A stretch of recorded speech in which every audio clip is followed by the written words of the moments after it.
I talk a lot about self-determination and self-determined learning, which is really where I've focused a lot of what I do.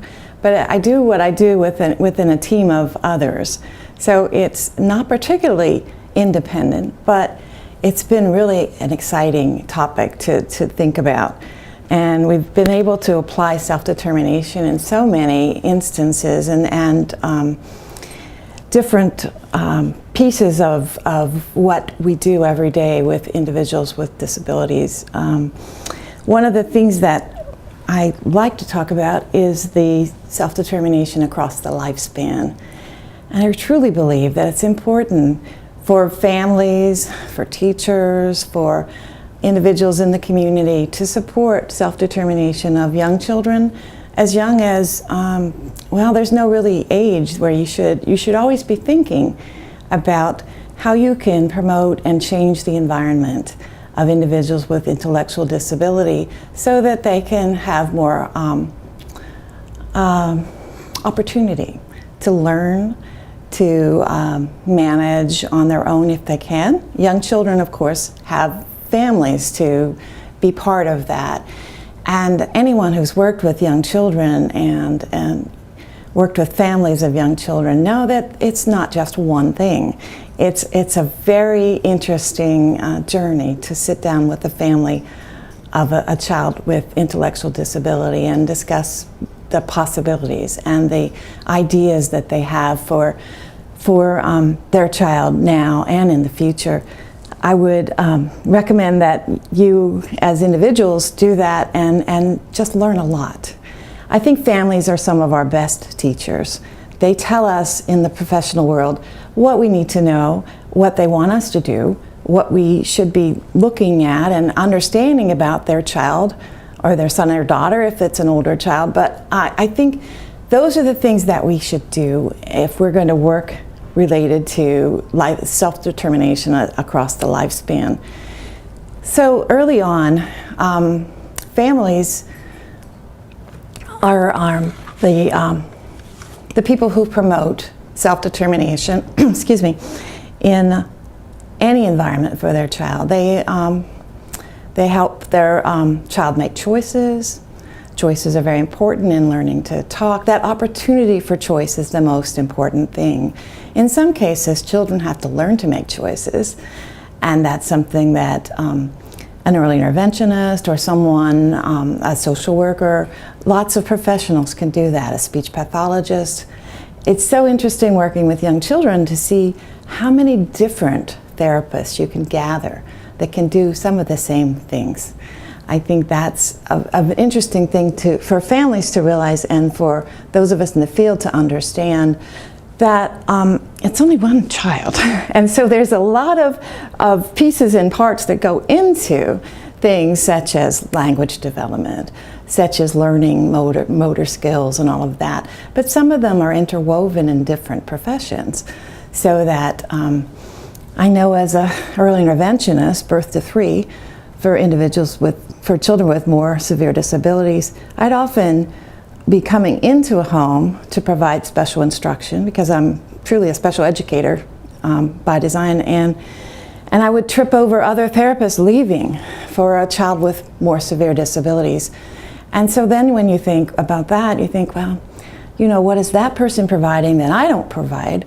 Well, how can we kind of consolidate services so that that family and those providers aren't giving conflicting information, that the family is able to understand what their child needs in many cases and make choices about what that is that they want their child to work on, but that child is not subjected to too many interventionists, and the family is not having to work with a multitude of professionals with very different perspectives that are really aiming to do the same thing.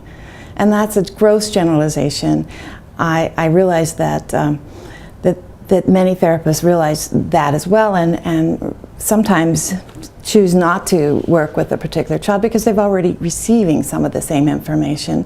So in some cases it's an ethical concern, but I think the early interventionists that work with young children and their families can tell a lot, can help us a lot in the field to understand how important it is for that first connection, that families understand and are empowered to support their children to make choices, to provide the environment, and to make sure that a child that's more sensitive about certain pieces of maybe perhaps loud noises, or it could be too much change.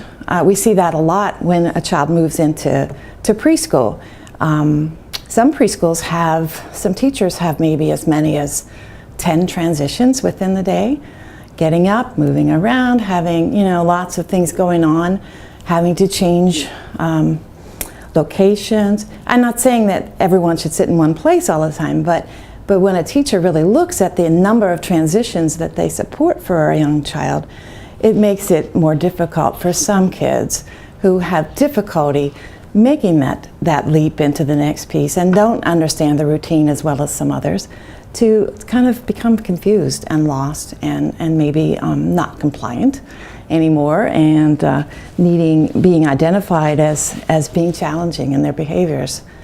So one way that a teacher can work with a child is that providing visual cues, providing visual schedules, those things that happen, providing just kind of thinking about that child and what they need to be doing in order to being able to gain knowledge.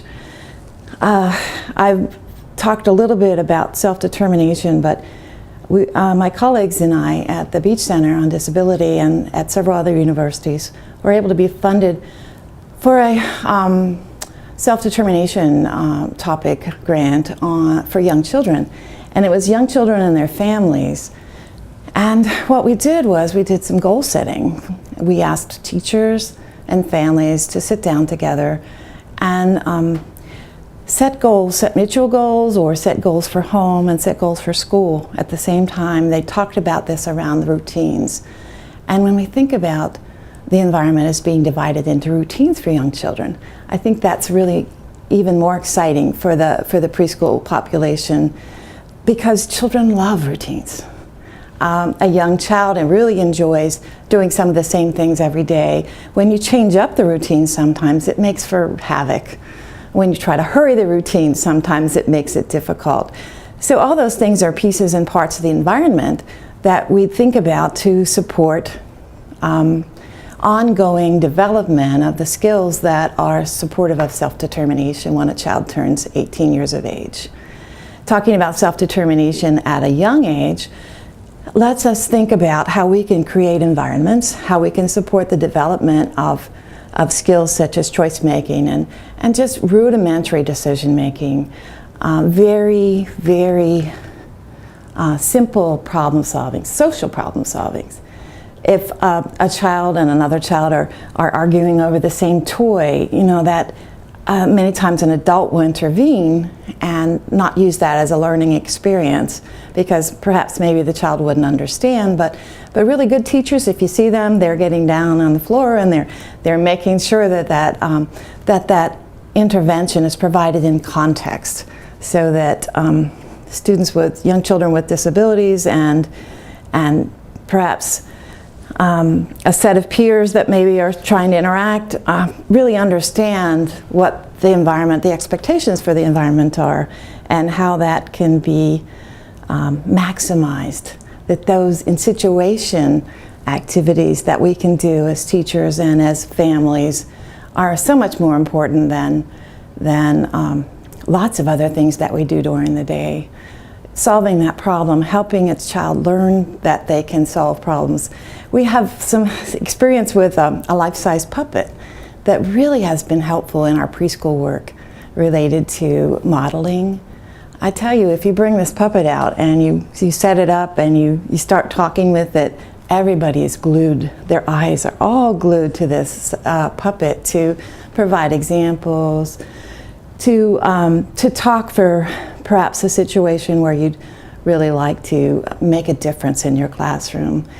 We had one delightful teacher who was so excited about using a puppet, and she applied this work with the puppet to situations within the classroom that just talking about it wouldn't work so well. She provided this puppet with a blanket over the legs of the puppet, and the children came in and they sat down, and she said, "Oh, well, let's call the puppet Joey. Joey has a problem. Look, he's covered up. You know, he's not in the class with everybody else. He's sitting over to the side, and his legs are covered with the blanket." And the children were, "Oh, yeah, wonder what's wrong." And then later on, they identified that Joey was wearing bunny slippers because his shoes had gotten wet, because he didn't pay attention to his family, and everyone was making fun of his slippers. And so what happens when someone makes fun of what you wear? That type of thing. So those kind of in situation with prompts and visuals to support the idea that we want to get across, support the young children to understand and learn in much better ways than us just telling them. As children move on throughout elementary school, I think there are lots and lots of pieces and parts of the characteristics of self-determination that they can begin to learn. In elementary school, children can have some choice of what they'd like to do first, perhaps, when they arrive at school. So a wise teacher is really very good about providing some opportunities for choice of materials, choice of activities, even if they can, some kind of leeway. And I really think the best instructors are those who do that, and that they ask what children think, as opposed to just doing telling all the time. Teachers are great at providing really good support for young children with disabilities, but sometimes they assume things that perhaps they might do better by asking about. And so you think, well, I don't know if you'd be able to tell me. Well, ask and find out. That's one of the primary principles I would say about working related to self-determination is asking people what they think, asking students what they think, giving people time and the chance to make comments on what it is they're learning or what they're talking about or what they did at home. Those not only provide support for language development, but they also provide just good opportunities for the teacher to learn more about that student and that family. That really applies too when you get to middle school. If we're going down the road here, middle school is, I think for any child, especially with a child with severe disabilities, a really difficult place to be integrated, but I think it's important to try. And using some accommodations such as peer modeling, peer support, having someone go to the next class with you so you know where it is until you get that routine down. There's really no reason why we can't include young children with disabilities in many of the same settings as children that are considered to be part of the general population, if you will.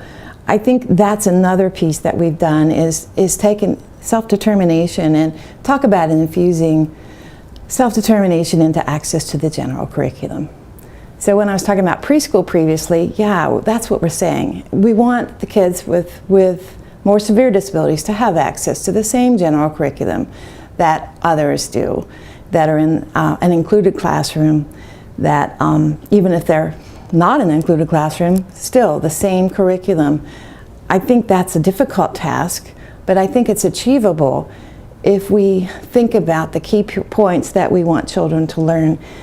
And Dennis Mittag, one of our colleagues in self-determination, says it really well. He talks about self-determined learning.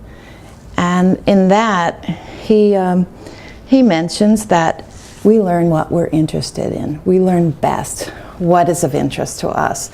And so how do we generate that interest as educators? That's an important piece. But then again, he also mentions that being a self-regulated learner is important. So really, when we're mentioning this development of skills with self-determination, we're talking about having students be able to start to generate interest and decide what it is they like to do and be able to share that information. And then also to be more self-regulated. Now, that's a tough one. Self-regulation, self-discipline. You'll see many adults that don't have that. It makes it harder to get through your day. Students with intellectual disability may even be the most regulated, self-regulated students in your class. It just depends. It's not a one-to-one correspondence that a student with intellectual disability is not self-regulated. But sometimes they may have trouble with what Dennis calls the persistence factor of being persistent and understanding when you do not know what it is you're supposed to learn or what you're supposed to be doing, and adjusting. So those of us who are more capable learners, I would like to hope, are those who can see what it is, be interested in it, be somewhat self-regulated about carrying out the task of learning whatever it is, but then also to adjust, to make those differences, changing, making accommodations when things aren't quite going as well. And that's what we see a lot with individuals with intellectual disability. Perhaps they haven't had that experience as they move through the world. I can recall one family I worked with in early intervention who had a child with Down syndrome, and he was, I think, the third in a family with 2 older children. And this family, they really didn't need an early interventionist. He didn't have any medical conditions particularly, this young guy. And they treated him just like they treated his other siblings. And when you'd say something about Down syndrome, they'd say, yeah, we know he has it.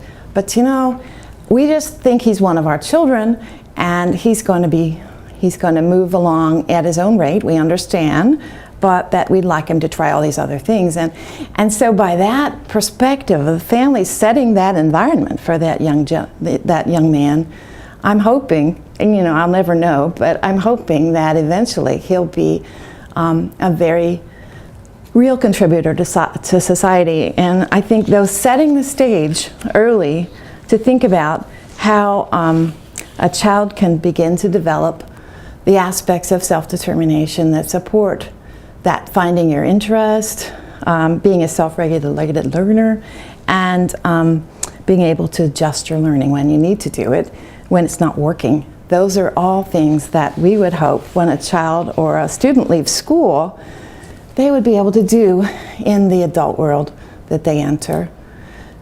Transition is one of those times where we talk more about self-determination than early on. I think young children in elementary school can do some self-management. They can do some self-reinforcing. They can check when they've finished an assignment and move on to the next one, and without having the teacher have it to tell them every time that needs to be done.